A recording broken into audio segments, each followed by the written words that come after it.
You got one, you know that. Where? I don't like anything with any writing on it. You got a lot of us on some writing. You don't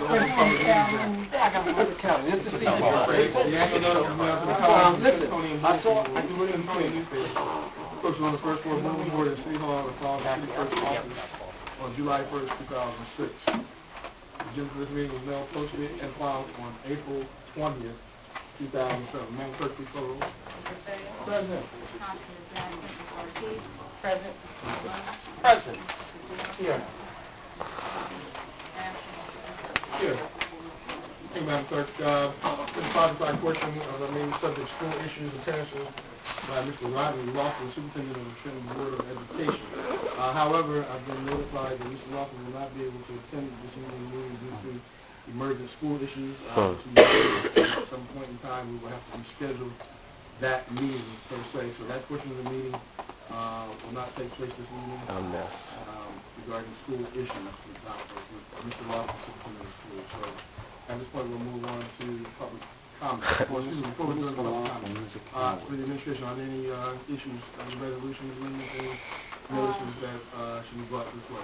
No, Mr. President, we do not have any. Okay, our flood mitigation I take the administration. our flood mitigation issues have our flood mitigation issues dried up for the most part? For the most part. So, wait, I told Ms. Hayes last week, I said, I knew it was bad when she came in with a boots on. Do you have boots on today? No, sir. Okay, that means you're in good shape. Okay, that means you're in good shape. Okay. That's for you, the bottom two columns. Mr. Lockwood, anything for the record, ABC matters? Well, actually, I should Yeah, she can have one. Everybody seen it in the newspaper Sunday. Yeah, it's a good article. Yeah, what I want here, they doing there. the licensing fees for those 2 years, she made a request that it be refunded, and I got the license. She did that, received a letter from the Deputy Attorney General, and they indicated that since you accepted the fees, but never issued the licenses, you should have. Had we issued the license, and even though it was expended, as we issued it, it would have been appropriate. So we return the money. Okay, so that means. How much was it? How much was it? Yes, whatever 90% of the annual renewal license is. They'll need it to relocate. That's 90%. From the bond? For 1 night? Oh, for 2 years, okay, I'm sorry, for 2 years. Okay. All right, so you have that prepared before, so that makes great. Motion for public comment? Motion. Second. Motion by Mr. Second by Ms. Latif. Any motion to just council may do so at this time by show of hands. Who starts from my left? Excuse me. Mr. President, before we move into public comment, I'd like to read something for the record, if I may. Read something for the record? Yeah. But can we do that right after the public comment? I mean, we still have the floor. We'll still have the floor. I mean, we already made motions. We'll do it right afterwards. All right. Yeah, doesn't matter. Okay. Is my office here? That's still looking. Yes, ma'am, Ms. Blakey. Please state your name and address for the record, please. Bell Street, Trenton, New Jersey. Yes, ma'am. I just want to let you guys know that the doors, the security doors are in place and ready, and now they can lock it, and people have to be buzzed in, and I'm happy, I'm appreciative. You have to be buzzed in, you said. Yeah, if Right. no one's up front, they can lock it, and they have to be buzzed in. If people up at the front desk, of course, that's not necessary. But I just want to thank whoever's responsible, and I'm sure that all of the seniors, I am speaking in their behalf. Thank you. Yes, ma'am, thank you. Yes, sir, Mr. Sorry, please state your name and address for the Yes, record. good evening, Mr. President, members of council. My name is Dion Clark, 323 Walnut Avenue, East Ward, the Wilbert section. Yes, sir. First of all, I'd like to take this opportunity to thank my councilman, the Honorable Gino Malone, for taking Saturday morning to take a ride with me on the wild side. It was very interesting, but the most credible and most important part of it was the councilman took the time to get out of my car and go to certain houses where the problems was and confront and address the individuals where the trash and the problems was. I thought it was very credible. I'm very grateful to Mr. Malone. This is what we need to do. I would like to even suggest this to the administration, that my mayor, the Honorable Douglas H. Palmer, takes a Saturday once a month, and where all these troubled neighborhoods like the Walnut Avenues, the Stuyvesant Avenues, the Martin Luther Kings, the Passaic Streets, and stop in for a couple hours out of his busy schedule and knock on some of the residents' doors and address it. Maybe that'll stop some of this stuff. When the mayor comes right out and address the issues head on, and the people see him there front and center like Mr. Malone was Saturday, maybe that will wake some of the people up and bring some togetherness here in this city. On a personal note, as far as that with Mr. Malone done, boy, that was something else. You know, we went to one house, 312 Tioga, which is a crack house, illegal dumping, pit bulls running all around. I pulled up, Mr. Malone got out the car, went right up to the door, knocked on the door, the people came out. He told them, I'll give you until Monday morning to get this mess cleaned up. Yes, sir. They gave him no problem. Yes, sir. I go there, MF, get off my property, this, that. But when he went there and told them what he wanted done, and by Monday morning, he wanted done, when we looked out there Monday morning, it was done. So I'm just very grateful to him. I really appreciate that, and I hope in the near future that Mr. Malone will do that again with us, because we'll get more done in the community like that. And the neighbors really appreciate it. It was nice Saturday morning we looked up and Mr. Gino Malone was there to address the interests and the concerns, especially with the Wilbur section, with all the crime, all the drugs, and all the trash in our community. And they just found a body there last Thursday. The people was very grateful to see Gino there, so that somebody cared. I seen Manny ride through there one day last week, but Gino got out the car and walked around the neighborhood and addressed the concerns and met the neighbors. And we are very grateful to Mr. Malone for doing that. Next, it's a question I want to ask Mr. President. When the mayor is out of the country or away, who runs the city? Who is in control of the city while he's away? Generally, I'm giving a fair notice as my communication with the mayor, either appointed business administrators, chief of staff, and/or director to serve in his place during his absence. That's normal policy? Normal procedure. Okay. Well, I mean, if he's out of town on business, like I heard he's away today in Washington, who's running the city while my mayor's away? Or who would make a decision if it came down to a major issue arises in the city? Who would make that decision? Well, I don't know if your question is whether he's out of town for a significant amount of time or he's not in contact. Because he's not away does not mean he's not in contact with the city. Because he's not present in the city doesn't mean he's not in contact with the city. Well, God forbid something like what happened to Governor Corzine happened to my mayor, getting an accident or something. He's laid up for a couple of weeks or so. Who would run the show while he's away? Well, then I think you're going to a couple of different issues. One, whether or not he sustained life injuries, he lost a life, or whether he's going to be injured for a significant amount of time. There's some laws strictly about correctness to lawful specifically to talk to replacements, replacing the mayor on a substitute basis, or an acting basis. You know, because me and some people was talking, Mr. President, and we thought if the mayor was away that you as the council president would lead the city. As our elected official, that's what we thought. Okay. Right, nothing wrong with me asking that. Yeah, this is not the state senate, right? Well, my knowledge and common sense would take me to that direction. That council would decide that. Right. Yeah, we don't, it's not set up like that. I think simply enough, Mr. Clark, the chief of staff will become acting mayor, Okay.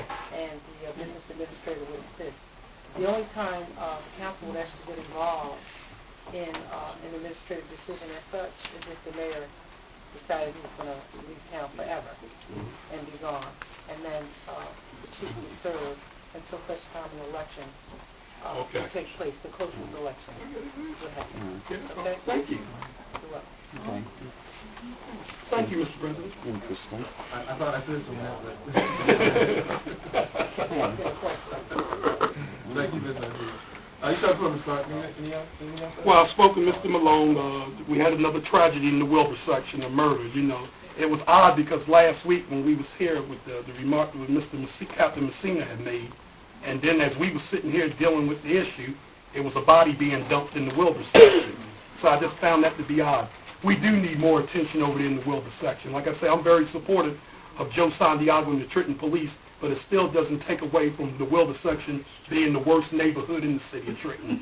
We need all the attention we can get and all the help. So it's just a reinforcement of what I've been saying for the last 7, 8 years, coming here on every Tuesdays and Thursdays with my complaints. It's a serious, serious problem. We need all the help we can get. And Mr. President, when are you going to take a walk on the wild side with me? With you, or does it have to be with you? See that?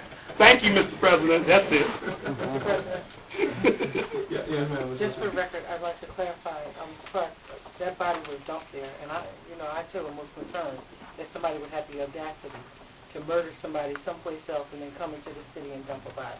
And so those are things that, are of great concern, I think, to anybody who lives in the city, and you're right.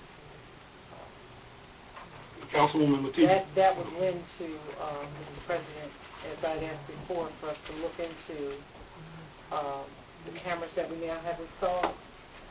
And I think our point of entry is something that, Madam Chief, at the convenience and as soon as possible of Mr. Santiago's department, we might want to talk about, I don't want to say securing our borders, that's a little sensitive, but I want to speak to the issue of points of entry into the city. Okay. And you know the tragedy about it all is a little alleyway, and only those who live there would know that alleyway. So somebody right there probably took part in that, to put that body there. Somebody right there in that area.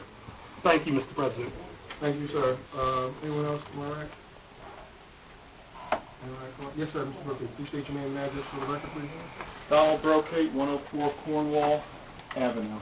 Yes, sir. As we all know, this beautiful warm weather has mixed blessings here in the city. And one of my big concerns, and no one from the police department is here, South Hermitage Avenue between Riverside Avenue and West State Street needs some police attention. There have been many instances of small clusters of juvenile delinquents and proposed gang members hanging out there in front of residents' homes, intimidating them, throwing rocks. I own a property on the corner of Cumberland and South Hermitage, and my neighbor, who has lived there for almost 30 years, has some serious concerns. There was a group of kids, and they sit on that gray mailbox on the corner there. They swear, they throw rocks. She says that since the West Ward precinct was built, she's seen fewer police officers on South Hermitage Avenue than before it was built. She did call the police because these kids were throwing rocks. When someone finally came, he drove right by, and the kids stood across the street and laughed at her, and she was trying to flag the cop down, and it turned out to be the lieutenant for the West Ward. This is something that really concerns me. I know that the city has a lot of more important crimes to solve, but what's happening is that people who've lived in the city for a long time are getting very discouraged by these types of quality of life issues. On the opposite corner of Cumberland and South Hermitage, a Trenton police officer actually left because of these problems and moved to Burlington County. And these are people that anchor our community. And I mean, these are issues that I don't even know how to wrap my arms around them anymore. It makes my work in the city very difficult. Not only am I trying to rehab buildings, but I have to develop defensive strategies for doing this. My buildings are constantly broken into during construction. Equipment is stolen. I put up brand new windows. I come the next day. If I don't board them, 5 of them are broken. I own a property on the 700 block of West State Street. There's a small alley in back of it. These same kids stand in back of the alley and throw rocks at my windows.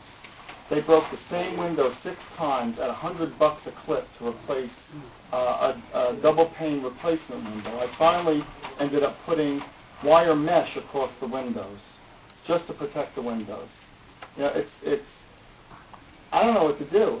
It's poor rearing. These kids are running wild on the streets. They're a danger to the people that call the city their home. And I honestly just don't know what to do about it anymore. It's very, very discouraging. And when I hear other people talking about it, I see it. I'm out in the West Ward every single day. I'm working on a property. There's 12 kids in gang colors sitting on the porch. I asked them to move. Well, you know what they said to me. So I drive by and I call the police to disperse them. But they come back and they vandalize the property. It's out of control, and this is only the beginning of the summer. I mean, we've only had a few days of warm weather, and the pot is stirring. What in the heck is going to happen in the middle of July and August? I'm concerned it's going to be a bloodbath. That's all what I have to say today. Thank you, Mr. Brocade. Thank you. Okay. Anyone else? My left. Anyone else? I'm going to get something to say. Maybe so. Motion. Motion to close public comment. All in favor? City matters, Mr. Ortiz, yes, ma'am.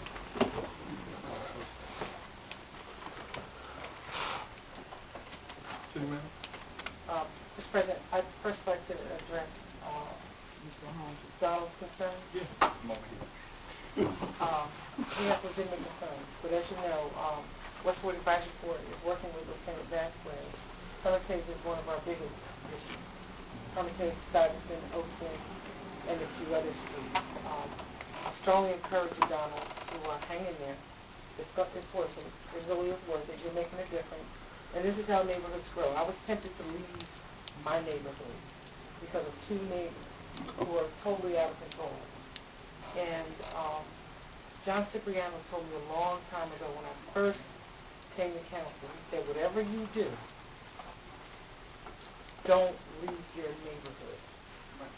Because if we all decided that we were going to leave, neighborhoods will go down. Urban cities all across the country are experiencing this. The question is, how do we fix ours? And I think that as we look to our affordable housing issues, our RCA issues, our issues with respect to the school system and some of the challenges we're facing, these are all one big pot. And so, Mr. President, I would encourage, at some time that in addition to him giving us a plan for, entry points for our city, that we come up with some strategy for the summer, spring is upon us, to deal with loitering, for which there is no law. However, the truth of the matter is, most people are afraid to tell some of these kids to leave. Bill Cosby got a book out, read it. So I'm saying. All right, listen, Mr. President, I forwarded to Rodney Lofton with the subject of the state of Trenton Public Schools. And I have a list of questions here that I'd like to ask the council if they'll join me in offering additional questions so that when Mr. Lofton comes in, we're prepared to deal with our issues and he'll be prepared to answer the questions we have. I asked about mental health services, how we service our population, transitional services, vocational, what do we offer in terms of vocational services. Everybody's not going to college. Long-term substitute teachers, how many do we have and how long have they been here? Short-term substitute teachers, same question. School violence, how do we document it? Are mediation services available for parents and students? Social work services, what do we provide? The opportunities that we have at the end of all of this are to speak to the issue of extended learning opportunities for students K through 8 in the summer program, a 9th grade summer transition program from middle to high school to help those 9th graders out who leave middle school and go to high school. And, in my day, we were slop buckets. And, the funny thing was people directing us around to find elevators that didn't exist. But a lot more is happening now, and I think the transition program would do wonders for the 9th graders. Real transition program.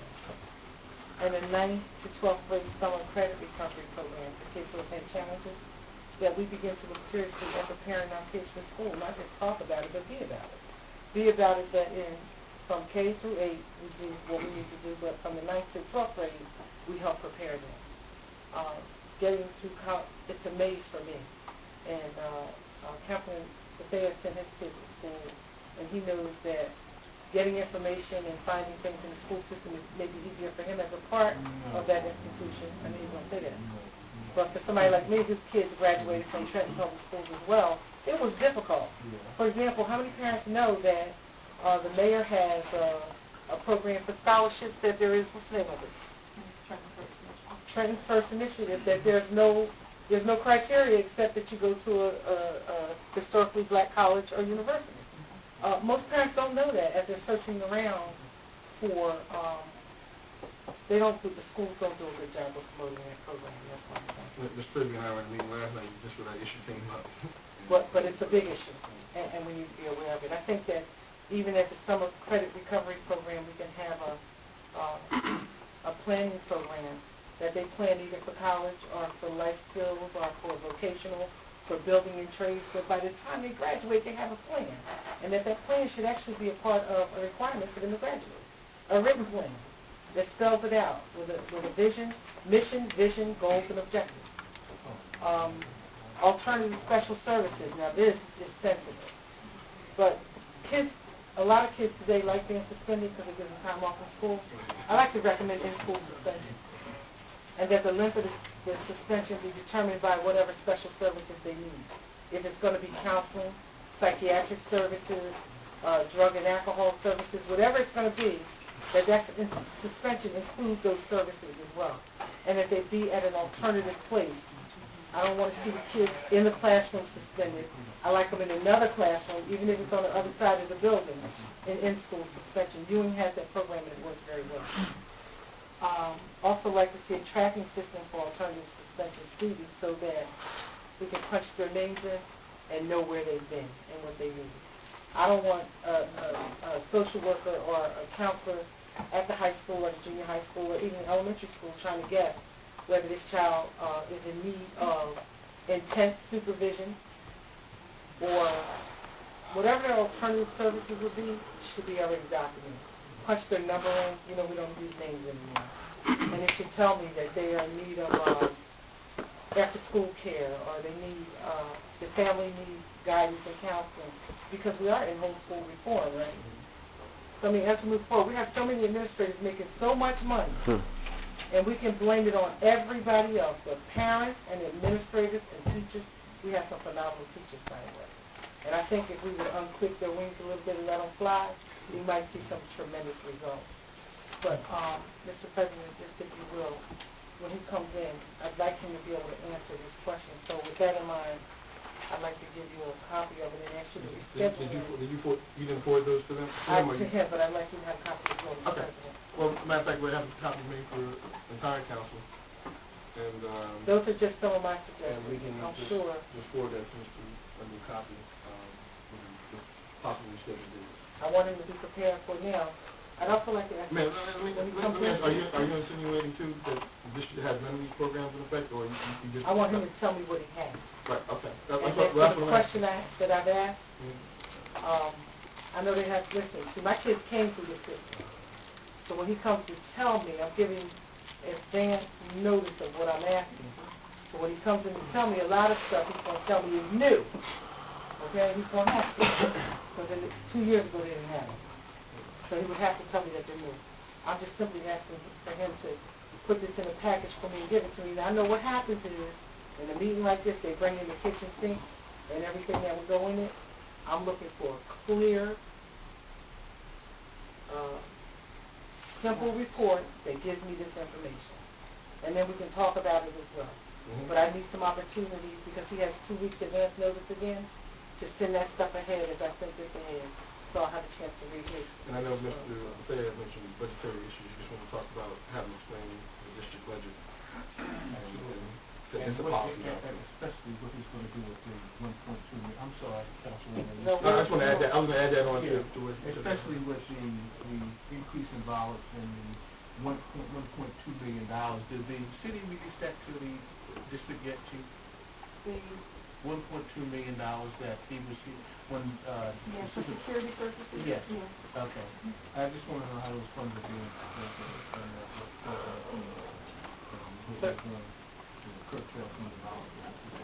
Second and final is, in terms of budgetary, the school board, and this is through no fault of Rapids, this is long before Rapids got here, had the opportunity to have a little bit more money from the state, and they lost out on that money. I'd like him to show me what money they did in fact receive and where it was allocated. Mr. Floor. Yeah, I'm done. Thank you, Mr. President. Mr. Lewis. Mr. President, thank you. Yes, sir. I actually wish that Mr. Lofton was here, but I have a lot of things to talk to him about, and Is there anything that you have that we can put no, forward over to him? yes, I will forward to you, sir. Give me Mr. Carabelli. Okay, I have sat down Mr. Lofton on a one-to-one basis already, and I told him before the school estimate, what my concerns were. However, I don't just going through, I didn't see anything in there, but I will put them together again and forward to Anthony. Okay. My other concern is that, over and over again, like Mr. Santiago says, to each police officer when he sits down, that campus, he says, if you're not talking to me about crime, I have nothing to talk to you about it. But I talk about it here all the time and nothing is happening. I've been talking about it for years. If you read the paper, 2 weeks ago, I gave each one of you just one simple letter that was written by one constituent. But the other three that were wounded and robbed and right in front of the 3 kids, they were scared. They didn't come forward. Only that gentleman did. And he was willing to come here if it was possible. But I said, no, that's enough. I will give it to the city council and see what we can do about it. We always say, yeah, it's happening throughout the whole United States. We know that.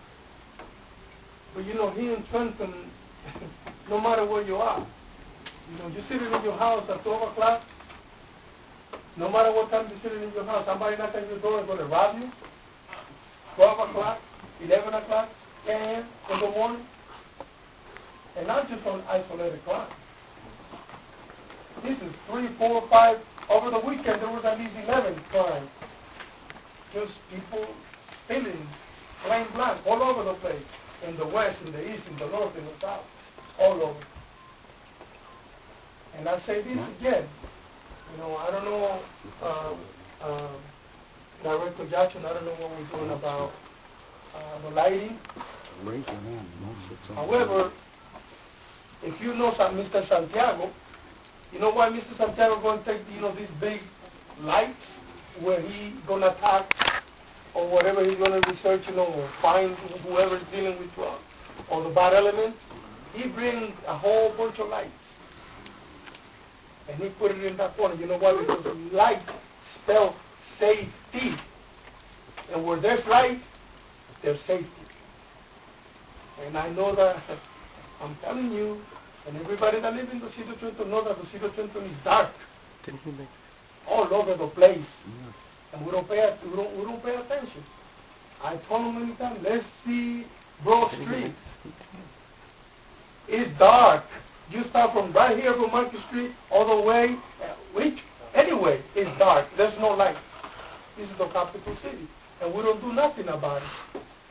And I talk, and I talk, and I talk, and it goes one way, out the other. No action. Are we supposed to be providing, safety for the city? It's crime all over the place, never mind the gangs. But let's protect the honest citizens that work in the city and get robbed and beat up every day. Whatever we need to do. Do we need more police officers? Well, damn it, let's get more police officers. Whatever needs to be done, let's do it. It's no money of the people, it's the taxpayers. They need to be protected.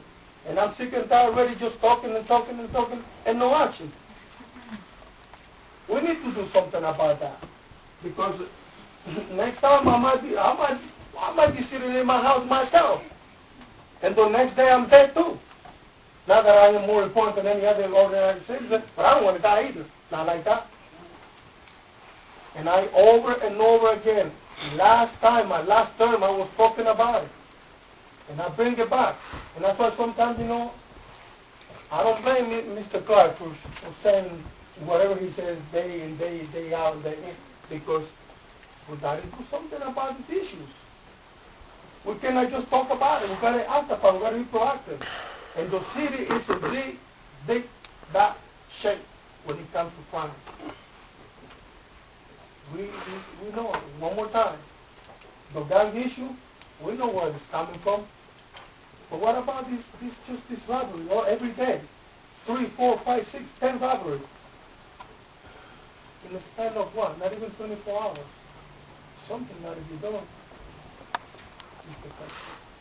And I ask again one more time, my colleagues right around this table, and everybody that is sitting here, that you won't read the paper, we need to do something about this. Can I, Ms. Amy, in regards to public works and the lighting plan that came to us a couple of weeks back, are we moving forward to continue efforts to light up certain parts of the city based on the plan that was presented to us? Mr. President, yes, we are. We're continuing to work with PSE&G. They're still on a pretty close to a 6 to 8 week turnaround time.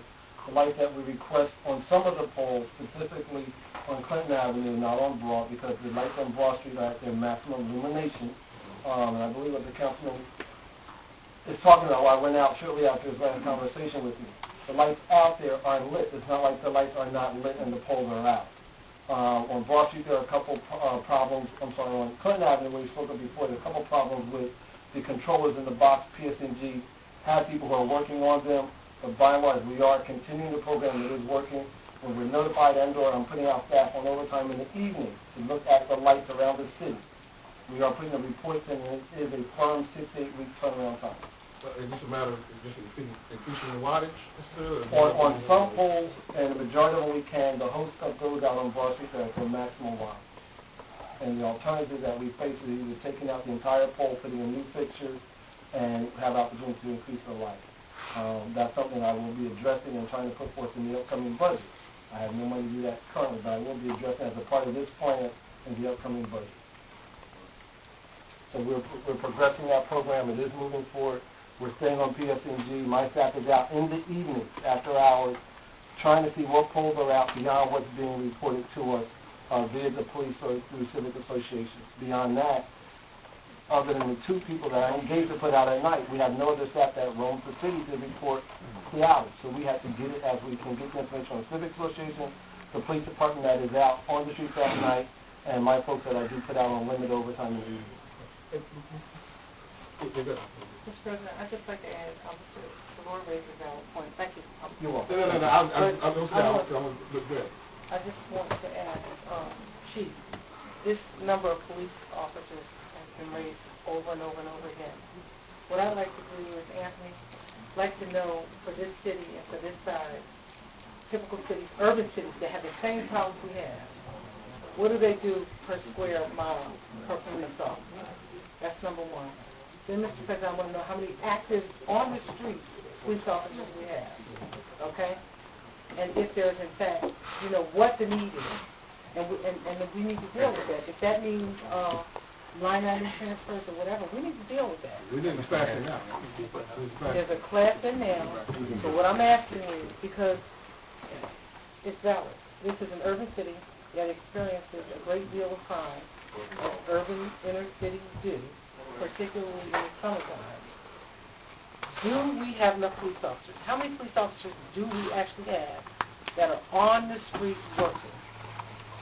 Mr. President, Councilwoman, I think that one of the things that Director Santiago has talked about, and that we've been very candid in discussing as well, is that the problem that he faces, that we face, is one that really has to do with the 4-on, 4-off schedule, more so than it does with the manpower issues. That's, I mean, our best hope is to try and determine some way to address the schedule more so than the number of people. But in answer to the question about the number of classes that we've put forth, he's been very diligent, extremely diligent. The DA might be just a little too much diligent, but he's been very diligent at putting forth new classes of police officers each year. Each time a class comes open, we do fill those classes with new police officers to put on the street. He puts additional sergeants, and I believe he came to this body to say that he wanted to have more first-line supervisors in place. So he has increased that number of personnel who actually supervise what's happening out on the street. And to my knowledge, they have been responsive to any of the issues that have been brought forth. If Councilman Segura or anybody else is speaking of matters that have been brought to the police's attention that have not been so returned with attention, that's something that we really do. If you have specifics such as that, that's something that we really can put forward to be addressed, and it's not as broad-based. It has a specific point to it. This is actually an issue where we need to be parochial, but I think, and correct me if I'm wrong, your question is, do we need more police officers? Yes. I can certainly bring the police director back and answer that from you. I think that's a question you should put to him. But I certainly have heard the question. I know this is not the first time this body has asked that question. And Director Santiago has been extremely diligent about saying that the issue for him is not the number of police officers. Because, as you know, many of them complain about the number of overtime hours that they work. So they are assigned appropriately. But if you're asking, do we have enough to put on every corner to sit and watch every corner of 24/7, I don't think we can afford that many police officers. But does he have adequate coverage to where he thinks it needs to be? Does he have enough coverage to put more special attention areas that he thinks needs to happen? Yes, would be his answer. And if you look at what we do with overtime, I think their answer would be yes as well. He is not holding back on putting officers out when they're needed and where they are needed. Excuse me, Mr. President. Chief, I do know, and I'm very familiar with the way that Mr. Santiago, does this type of work. I know ever since he's been here, he's been trying to do the best he can, to bring more police officers. But we know right now, and he'll be the person to tell you, at least, you are at least missing at least 35 officers, because the fact is that we're not very proactive either or prognosticating in how many police are retired. No, how many does do that.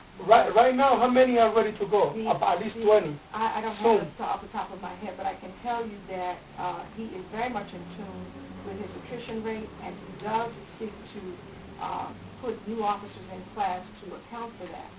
And that was the issue that I believe, not to go too far off track, but I believe you recall the questions that this body raised about why we did not have police officers in the schools just yet as resource officers. And the answer that he gave was because he has to backfill that number of police officers appropriately into a class, such that he will have those officers and be able to dispense them without taking away from his manpower on the street. So he does look at the attrition rate. He does fill the classes based on them. He looks at the attrition rate based on when people actually put in their retirement papers. So that is precisely how he feels.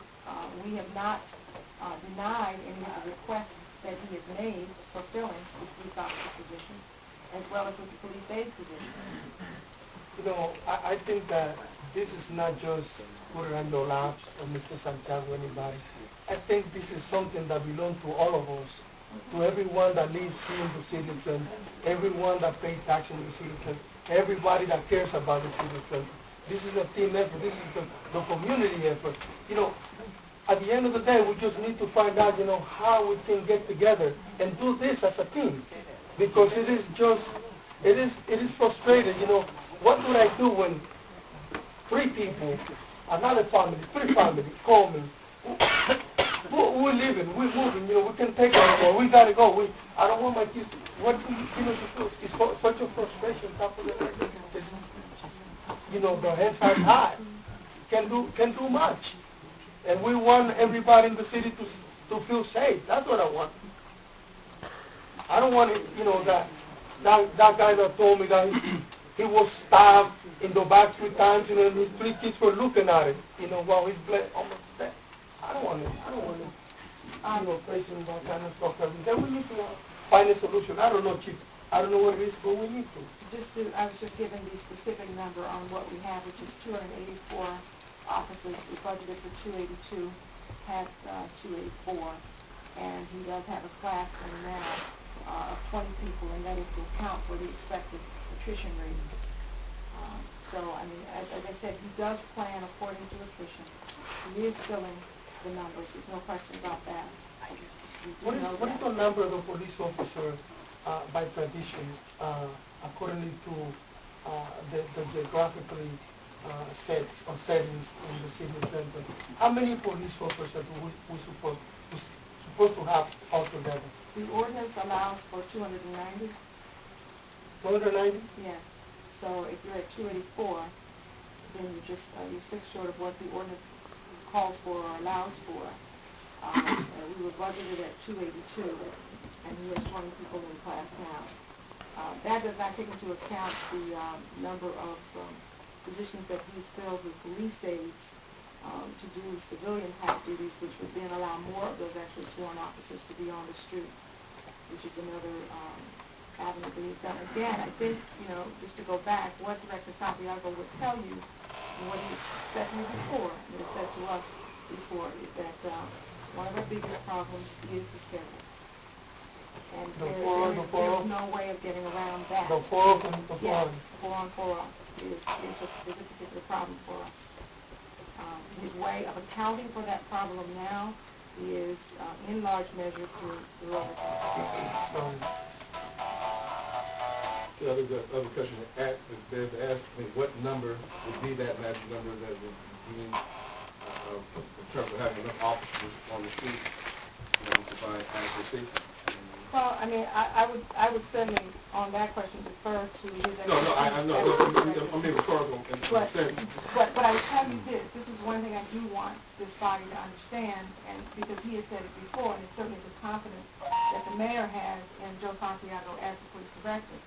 He has spared no number of officers to ensure the city is safe in a way in which he believes it should be policed. There has been no community that he believes is facing a particular public safety challenge for which he has not met that challenge with the manpower that we have. What it means is that our officers may not enjoy, in truth, the schedule of a 4 on 4 off schedule. In truth, they work many more hours than that. But the reason why it becomes a particular problem for us is due to that contractual schedule that we do have. But it is not meant that the officers are not there on the street. I don't think that there's been any call that we've had, not one that the police director would agree with, that needs additional public safety attention that he has not given to any community. Again, you've noticed it for yourselves in our particular budget that we presented to council. Chief, my last thing. Do you think that there's no way, shape, or form that we can get around this contract? Well, I certainly wouldn't want to even, that's a question I wouldn't answer at this table, if you will appreciate, given that those are contractual issues that are yet to be negotiated. But certainly I would say that the police director recognizes the issue, the mayor most certainly does, that the chief issue that he has asked us to be able to come up with some recommendations on how we can deal with the schedule more effectively for us. But in the meantime, the point I guess that I would really want to emphasize is that the police director has not allowed the city to go unchecked, even in spite of the schedule. There's been no question, certainly from our standpoint, that he has put the manpower where it is needed, whenever it is needed. And to the extent that there are things that we believe the police department should be doing that we are not doing, I would certainly ask you to bring those particular issues to our attention. Ms. Dewey Edwards in the Mayor's Office of Citizens Concerns gets direct calls from, certainly from this body, all the members call her faithfully, and direct calls from constituents and the mayor, and that goes directly to the police department, and my understanding is they are responsive to that. If they are not, I do get notified most immediately, and I don't have many occasions of being notified on that. But I agree, and I certainly would remind you that you've heard from Director Santiago himself that you are right when you say it's a community-wide problem. He said he was the first to say, I can't be the one to totally solve all of our community and crime issues. It's more of a collective effort than that. But to the extent that police should be doing something that they are not, I'm certain he would be more than willing to address that and would want to know. Well, let me have my saying just to that. I don't think that we're saying that, or I haven't heard that at the table, but I will say I've seen increased visibility of police officers, and quite frankly, you will see even more so in some of those areas that are the high impact areas versus lesser areas.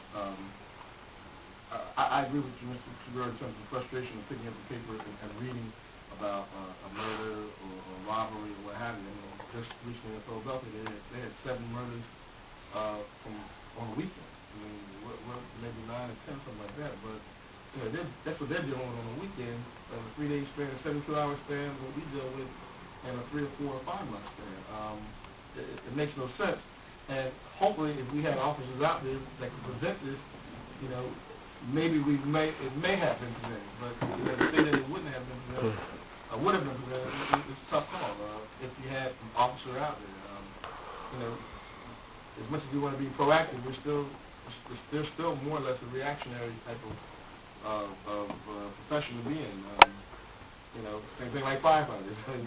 They rush to the fires, except when they're out, you know, trying to prevent your awareness out with smoke detectors. And I don't know what to say other than from the mindset that we have to create opportunities, that we have to put those away who are not doing the right things. School system, and a whole bunch of societal issues that we're confronted. Let me go to Mr. Martinez, then I need to go back to Mr. Malone. Mr. President, I just want to say that I said it before, and now I'm demanding it, that we've got to have a marketing strategy that puts Trenton on the map in a positive way. Yes, there are many things happening here, but there are more of us doing the right thing than there are of them doing the wrong thing. And I think that you know, I've asked before, and now I'm demanding that we put together a marketing strategy. I want to see it at this table that will do more to show you about that track team that broke records, that will do more to show you about the kids who are going to college, that will do more. That doesn't mean that crime doesn't exist.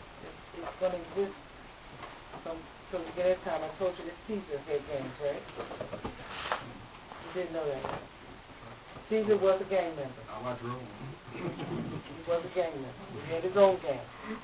But the idea is to get the right perception out there so that good neighbors like Donald understand that there are police there and the president's there, and we need to set up more watch groups in neighborhoods, and that's something that the city can assist with as well. Just having a full-fledged, what do you call this thing? When you go out and just do something all over the city. What is it? Promotion for neighborhood watch. Dion can't do it alone. Donald can't do it alone. No one person or one group can do it alone. But imagine what would happen if some of these folks would just simply be on a watch line like Hiltonia, or Glen Athens, or Berkeley Square. You cannot step in Hiltonia and get from one block to the other if you don't live there. If you ride through there twice, they're reporting you. They have such an incredible system for maintaining their neighborhood, and it's not perfect. It's just a community working together. And I'm telling you that if we need more cops, let's hire them. If it requires a line item transfer, Paul's going to give up the salary and a few other things. And so you said that earlier. We'll do that to get what we need in terms of, getting up to our full numbers for the police officers. But perception is everything. Because you've got some warmongers in this city who do nothing but tell you how horrible it is. And how this administration, and I'm not speaking for you, but this council, has failed. And I just don't believe that. And that drives the frustration. I just don't believe that. So let's get busy in doing that while we balance the other end. We're bringing our numbers up to where they should be. Let's deal with our perception as well. Let's begin to market this city. Now, we do some things, but I want a full-fledged plan. Mr. Chief, how long you think it'll take us to get that?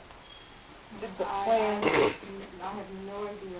I don't think there's a full-fledged person. Well, let's say that before the I'll summer be starts. happy to give that some thought and get back to you. Let's do that. There's some Because- municipalities that play media and coordinated event persons. Yeah. Because Just that I can type of- tell you, I can just share with you that we are in the process now of trying to form or re-energize some partnerships with people like the TVA and others who share some similar like goals, I'm hosting a social club. And- Make sure you come. and also who have some of the same constraints that we do. With marketing becomes the other big M of money. To do that, we are certainly looking into that, and it'll take some of those discussions to be had before I can get back with some honest, true plans about where we might be going with that. But we have to report back to you. Mr. President, if you will also allow, given that we are on the subject of crime prevention, I just wanted to make sure that I did share with the council that the mayor today, in fact, was on Tackle Hill asking or demanding, if you will, on behalf of all of the nation's mayors, that we restore something that I think that we're all familiar with respect to policing in our cities, and that is the COPS program that was around during the 1990s, which was a period when we saw a lot of the decreases in crimes all across the nation. Those programs, as you know, were defunded in probably somewhere around the mid-90s, if my recollection is correct. And so we're asking for some of the partnerships that we had during the 90s with the federal government be restored, and some of those crime prevention programs which truly had real dollars, which meant real teeth in them, like the COPS program, the DARE program, those that had a lot more dollars put to them, that truly could allow the communities to be a lot more expansive, not just in policing our communities, but in crime prevention, which it allowed a lot more for all cities to be able to combat these issues a lot better. So on the two issues of restoring some of the federal dollars to programs like COPS and DARE, he is speaking on, as well as speaking on, in terms of violence prevention, some of our gun laws, some of the nation's gun laws, which, obviously is a timely issue for us. As the mayor had said, the people who were at Virginia Tech and their families are experiencing something that people in our cities experience daily. The outrage, the hurt, and the fear is something that people in, certainly in American cities, experience daily. And so he is taking that argument and that fight to a level that can hopefully try and restore and produce dollars to it, because that is one of the things. It's not the end all to the answers. We understand that. But we do believe, and I think we could always believe, if we look back at the numbers historically, that when the dollars were there, they did make a difference. It made a difference to what we could do. Mr. Malone, yes, sir. Yes, thank you, Mr. President. First, let me thank Mr. Clark for your comments. Most important, thank you for Saturday and your continued efforts out there. I also want to thank Mr. Jackson. Those houses, as you know, that we knocked on to address the trash problems and request that they put them out for Monday pickup. I want to thank Mr. Jackson for making that possible. And while I'm on Mr. Jackson also, and Mr. Allen's here, I want to commend them on fabulous Slitter March today. They really had the crowds energized, and I know you had the mayor's press release there, but to actually be there and see so many people out there, most important the kids. I think that was a great part of it, because you're instilling in them some community pride. And by the looks of them and speaking with some of them at the march, they were really happy to go out there in their own neighborhoods where they live and go to school to clean up the neighborhood and send a message to the people that live around them to clean up their act also. So I think it's very beneficial that the kids were out there showing the grown-ups what they should be doing. It's a shame that it's that type of role, but that's reality at this point. but they were going out there with a message that they want their neighborhoods clean, and Mr. Jackson, your comments to them were very fitting in taking pride in our city and the area they live in. So I want to commend you and your team and the administration on a great weather march today. And that's all I have, Mr. President. Well, you commended him, so I'll get on to others. I've been riding around the town lately. I haven't got over the DI section yet, with DI specifically. Mr. Jackson, we got to get these roads out here. Some of these roads got to be paved. They got to be paved. They got to be paved ASAP. Yesterday. Last week. I'm feeling the shocks on my truck. You know what? Can I just real quick? Absolutely not. You know what came to mind to me today? And I hate to bring up the subject, and I'm going to watch Renee out of the corner of my eye as she grins.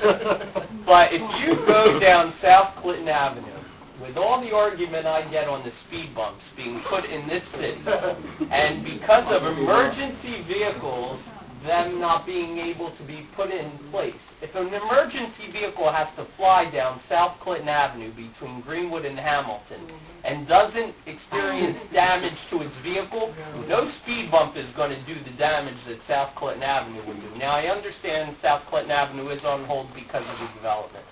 But, you know, the reason why I said I know you put out a list of streets that are being repaved this season. We're working. You just started because of the weather. But, you know, when the issue of speed bumps comes up again, and you know it will, consider the streets that are worse than a speed bump being on the street. So, because South Clinton Avenue is like having maybe 20 speed bumps in a 2-block area. So. You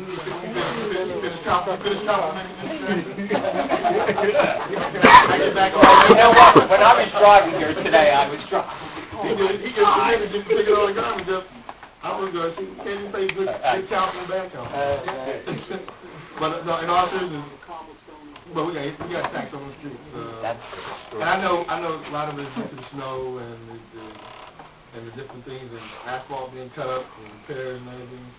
But there's some streets that need to be repaired as soon as possible. And you know, I would even ask you, I don't want to take away from any specific reason, but if you would prioritize some of those streets immediately, the West Ward, North Ward, South Ward, East Ward. Just if I can respond, we, as Councilman said, we did provide this body with a list maybe a month ago, and we had just begun, our season's just beginning, so we're out just starting that project as we go through, and it's just mid-April. You'll see that all the streets on that list, some 50, some streets, I believe 54, 55 streets, will be addressed this season. If we have time and money at the end of the season, we'll be able to take on additional streets. 55 streets is still aggressive. We're working very diligently. I believe to date we've already completed 3 or 4 streets. Program is rolling out there, and at the same time, we are doing the potholes in conjunction with the street paving program. In addition to the filler truck, we're putting a one-man crew out. So we're utilizing predominantly 99% of our street staff strictly on street reconstruction issues with potholes and street paving issues. So we are out there. We're making it happen.